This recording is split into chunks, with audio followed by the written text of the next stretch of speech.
Viral সব কিছু সবসময় ট্রাই করতে নেই। আসসালামু আলাইকুম সবাইকে। সবাই কেমন আছেন? আশা করি অনেক বেশি ভালো আছেন। কয়েকদিন ধরে ফেসবুকে ইনস্টাগ্রামে একটা রেসিপি দেখতেছি, খুব ভাইরাল হইতেছে।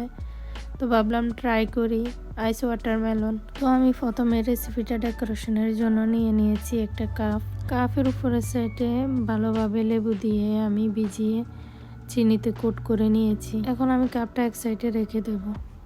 আমি এখানে কিছুটা তরমুজকে কেটে ছোট ছোট স্লাইস করে ডিপ ফ্রিজে রেখে দিয়েছি বরফ হওয়ার জন্য। কয়েক ঘন্টা পরে ফ্রিজ থেকে বের করে নিয়েছি বরফ জমে গেলে। এখন আমি একটা গ্রেটার দিয়ে তরমুজগুলোকে গ্রেট করে নেব। তরমুজের স্লাইসগুলো গ্রেট করা হয়ে গেলে এখন আমি আগে থেকে রেডি করে রাখা কাপে তরমুজগুলো দিয়ে দেব। গ্রাইন্ড করা তরমুজগুলো আমি কাপের ভিতরে দিয়ে এখন একটা বড় প্লেট নিয়ে নিয়েছি। সাথে দুটো তরমুজের স্লাইস দিয়ে ডেকোরেশন করে নিয়েছি সুন্দর দেখা যাওয়ার জন্য।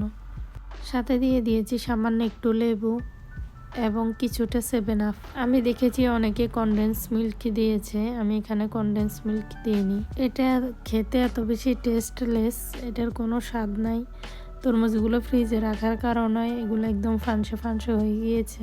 তাই বলছি প্লিজ কেউ এটা ট্রাই করবেন না, একদম অখাদ্য, খাওয়ার মতো কোনো কিছু না। আমার খাবারগুলো নষ্ট হয়েছে, আমি চাই না আপনারাও কেউ খাবার নষ্ট করেন। ভাইরাল রেসিপি দেখলে ট্রাই করতে নেই, আমি বুঝে গেছি।